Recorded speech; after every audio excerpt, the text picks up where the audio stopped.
Bung Rocky, kita lari sedikit ya, tidak lagi bicara soal politik apa yang politik praktis di Pilpres 2024, tapi kita bicara soal etika pejabat yang saya kira itu jelas jadi agenda setting kita ya. Dan saya kira itu harusnya menjadi agenda setting bangsa karena persoalan utama kita adalah soal itu, soal etika. Ini Pak Mahfud ini menyinggung soal adanya napi politik yang baru keluar kalau sedang bicara soal ngajak memerangi korupsi gitu. Mungkin ini yang saya tidak tahu. Kalau yang baru keluar kan cari-cari itu Anas Urbaningrum. Tapi kalau kita lihat politisi yang pernah jadi napi koruptor dan sekarang sangat aktif di politik dan juga bicara dan bahkan akan dijadikan duta anti korupsi itu kan Roma Hormuzi, bekas ketua P3 kan gitu ya. Di satu sisi ada juga putranya Pak Yasona Lali yang diributkan soal dia punya bisnis di lapas, tapi nggak katanya sudah dibantah tidak ada dan apakah dengan bantahan itu juga selesai kan harusnya nggak selesai di situ saja. Apalagi tapi yang menariknya dalam kasus yang ini Pak Mahfud cuma bilang bahwa itu masalah sederhana. Ini agenda setting kita. Tapi sedikit kita sebelum lari ngomongin soal itu kita singgung juga kemarin ada maklumat dari Koalisi Aksi Menyelamatkan Indonesia ya dan hadir lengkap apa presidiumnya Pak Gatot Nurmantio, Pak Din Samsudin dan juga Profesor Rahman Wahab yang jelas posisi kami sementara ini menyatakan tidak belum memutuskan mereka untuk mendukung salah satu calon presiden, mereka masih mengamati dulu dan kemudian fokus pada agenda kami yakni menyelamatkan Indonesia. Iya, saya kira itu dari awal kan saya terlibat juga di dalam Ya, pembuatan ya. apa namanya pakem kami ini apa sebetulnya, platform kami ini apa. Hmm. Dan kita ingat bahwa kami dideklarasikan justru untuk menuntun Indonesia tidak terjebak di dalam kasakusuk politik. Karena itu nilai value etika politik itu yang kita kedepankan. Nah, Hmm. menghadapi hal semacam ini sekarang, tentu kami banyak melakukan refleksi arogansi, ambisi segala macam itu akhirnya mesti diasuh dengan cara yang hati-hati oleh kami. Kalau enggak kami akan dianggap juga bermain politik tuh karena figur semacam Pak Gatot itu tinggi sekali Hmm. political tone-nya tuh. Hmm. Demikian juga Pak Din Syamsuddin tuh punya partai akhirnya Hmm. kan. Hmm. Jadi hal-hal ini juga disoroti publik. Tapi publik juga harus fair melihat bahwa kami itu adalah kumpulan dari berbagai macam profesi itu. Ada yang akademisi, ada yang etikus, ada yang agamawan di situ tuh. Dan kita lihat bahwa selama ya 2 tahun kemarin 3, 4 atau 5 tokoh kami itu kan di penjara tuh. Dan Betul. itu di penjara karena memperjuangkan hak buruh, karena Hmm. memperjuangkan hak rakyat, Hmm. bukan karena koruptor. Jadi bedanya tadi Hmm. kalau siapa Anas Urbaningrum, Romi, P3 kan dia bukan tahanan politik, dia tahanan kriminal karena Hmm. korupsi, bukan karena memang dia politisi, tapi politisi yang bukan ditahan karena kasus misalnya seperti Jumhur atau Syahganda atau Anton Permana. yang memang dia nggak korupsi, dia ada di dalam perlawanan dengan kekuasaan, maka ditahan oleh kekuasaan. Hmm. Tetapi orang-orang tadi itu sebagai ketua partai, Romi, Anas atau siapa lagi, kan dia ditangkap karena koruptor, karena Hmm. korupsi itu. Hmm. Itu susahnya kita membedakan. Kalau orang ditangkap karena semacam Nelson Mandela atau tokoh Bung Karno bahkan atau aktivis-aktivis 98, dia berjuang untuk membela rakyat, bukan untuk merampok uang rakyat. Nah, kita mau bedakan itu sebenarnya. Tapi sekali lagi kita berupaya untuk pelan-pelan mengingatkan bahwa kita perlu etika politik. Mereka yang baru keluar dari penjara karena koruptor, ya udah tahu diri dulu lah itu. Hmm. Buktikan dulu bahwa watak mereka sudah berubah.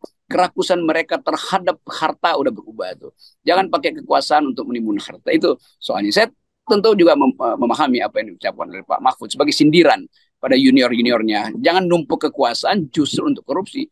Kalau masuk penjara dianggap karena dia berjuang untuk rakyat, bukan, dia justru di penjara karena merampok rakyat.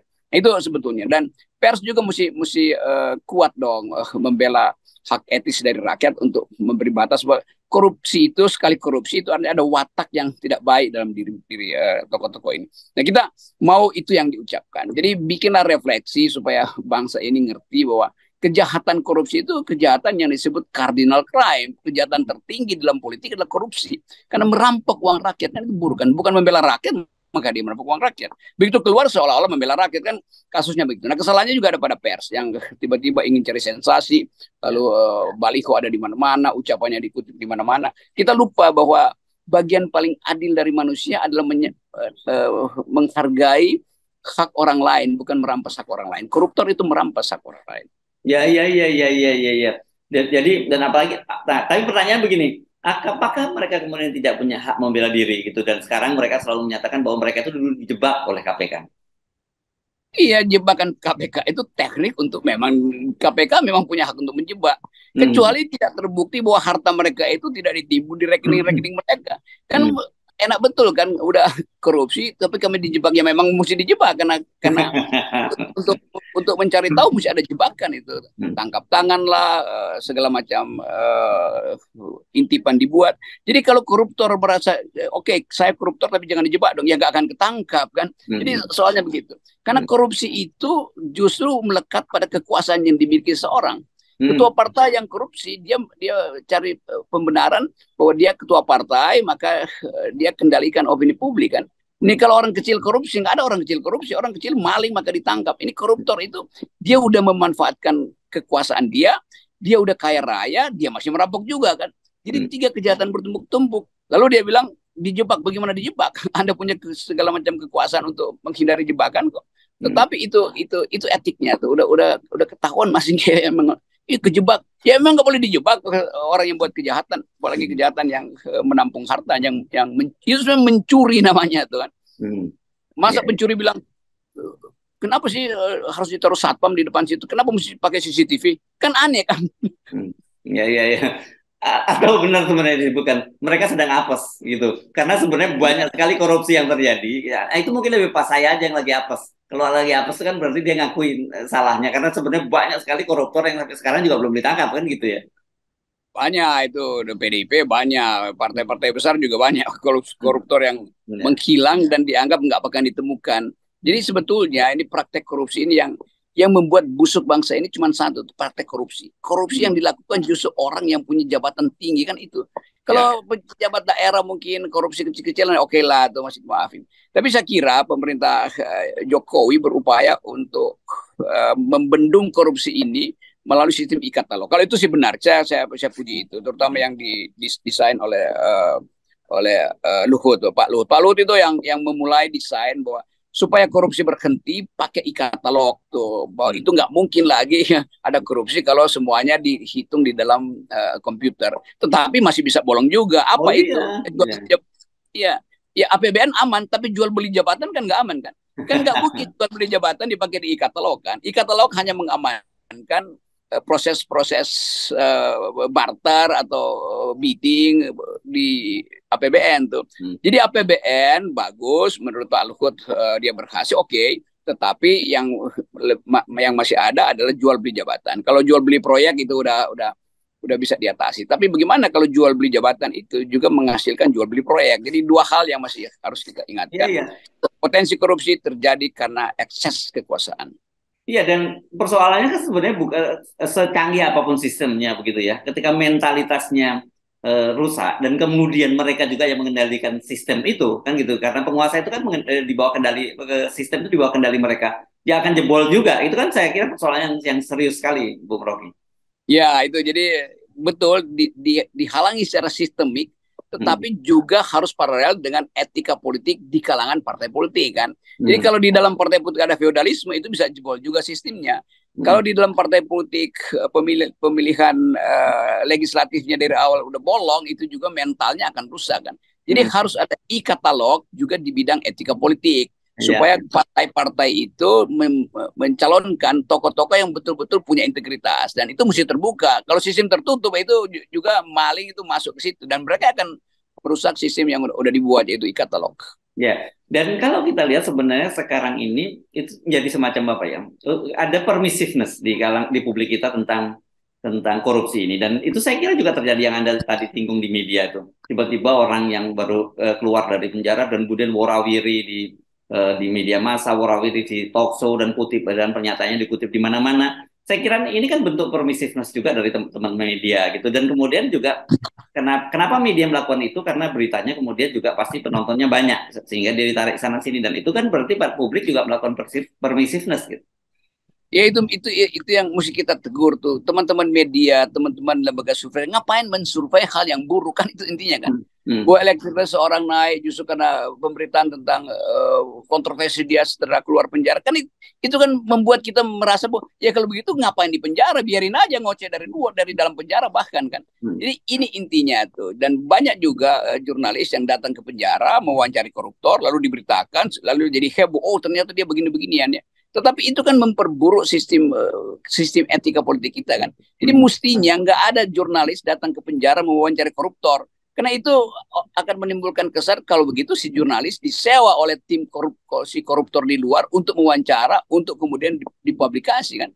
Jadi ini intinya tuh. Jadi udah rusak lah sistem kita itu. Bahkan keinginan untuk bertahan pada sistem etik yang dari awal diyakini sebagai produk tertinggi dari bangsa, yaitu mencerdaskan kehidupan bangsa, merawat perdamaian segala macam itu. Jadi janji kemerdekaan kan jangan berbuat curang pada rakyat sendiri. Nah, koruptor itu berbuat curang pada rakyat sendiri.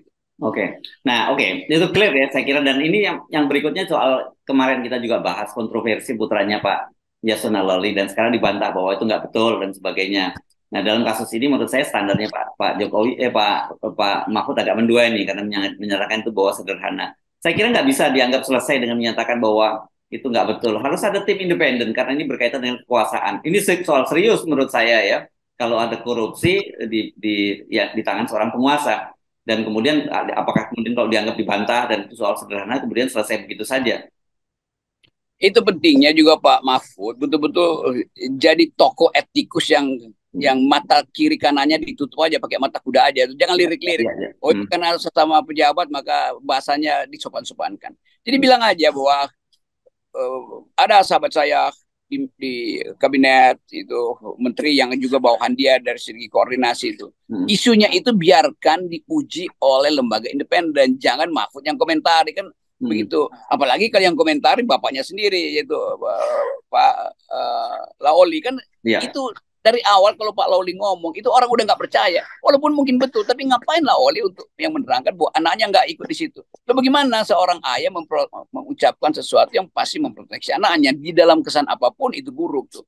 Jadi kira-kira itu yang ingin kita terangkan selalu, kejujuran di dalam beropini. Ya ada kaitan batin mungkin atau kaitan apa namanya balas budi, nggak boleh dong. Kan seseorang yang diduga dengan kuat terlibat dalam korupsi harus dinyatakan bahwa dia potensi untuk memanipulasi data, memanipulasi informasi kan.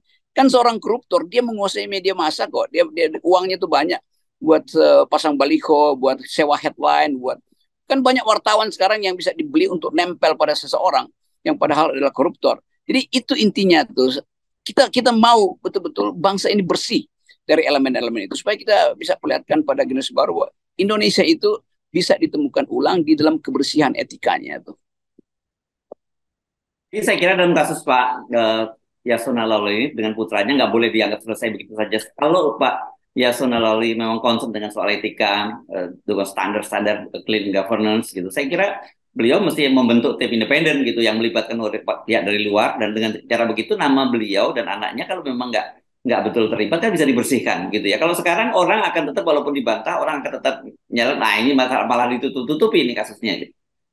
Jadi itu pesan kita sebetulnya, jangan sewa media massa untuk menutupi kasus, jangan sewa jurnalis untuk mengelulukan seseorang yang koruptor atau potensi jadi koruptor atau masih koruptor tapi menghilang, jangan sewa lembaga survei untuk mengatur bias psikologi seseorang. Jadi bagian-bagian itu kan dididikkan pada manusia Indonesia, entah dia sebagai jurnalis, sebagai TikToker atau apa aja tuh. Jadi apa kita nggak bisa untuk menahan diri walaupun di depan kita ada uang sebanyak apapun untuk memoles seseorang yang wajahnya bopeng karena korupsi? Kan itu intinya kan. Jadi apapun dia, tetap kita mesti anggap bahwa Indonesia itu membutuhkan kejujuran. Indonesia membutuhkan kesetiaan pada janji konstitusi, yaitu keadilan pada rakyat. Ini semua akan bukan sekedar menyakiti rakyat, tapi menyakiti diri sendiri nanti. Terus satu waktu kalau dia bertobat, kok gue bisa udah keluar penjara, kok gue masih bohong gitu ya kan? Itu kan. Tapi kita kan nggak bisa nunggu seseorang di sakratul maut ya untuk mengucapkan kejujuran dia kan. Karena ini negara yang berbasis pada peristiwa sehari-hari itu. Jadi itu intinya. Jadi pengakuan-pengakuan itu ya biarlah itu jadi pengakuan dosa dia di akhir zaman. Tapi di tengah zaman demokrasi kita mesti betul-betul tegas. Korupsi adalah korupsi itu. Ya. Kalau dia dipenjarakan oleh rakyat maka dia pahlawan, kan begitu. Ya. Jadi kalau memang betul-betul mau menebus dosanya dan mengaku mau jadi duta anti korupsi dan concern dengan korupsi, jangan mesti puasa yang lain-lain dulu. Fokus betul dalam hal ini menunjukkan bahwa dia memang sudah bertobat dan concern membantu pemberantasan korupsi gitu. Ya, itu. Jadi itu perlu waktu lah untuk mendamaikan diri dengan egonya sendiri atau dengan dendamnya sendiri. Ya, oke. Baik, terima kasih Bung Rocky, dan etikabilitas kita dimulai dengan 0%. Ya, itu dasarnya ya. Bersihkan hati juga dengan 0% itu. Oke, thank you. Yes.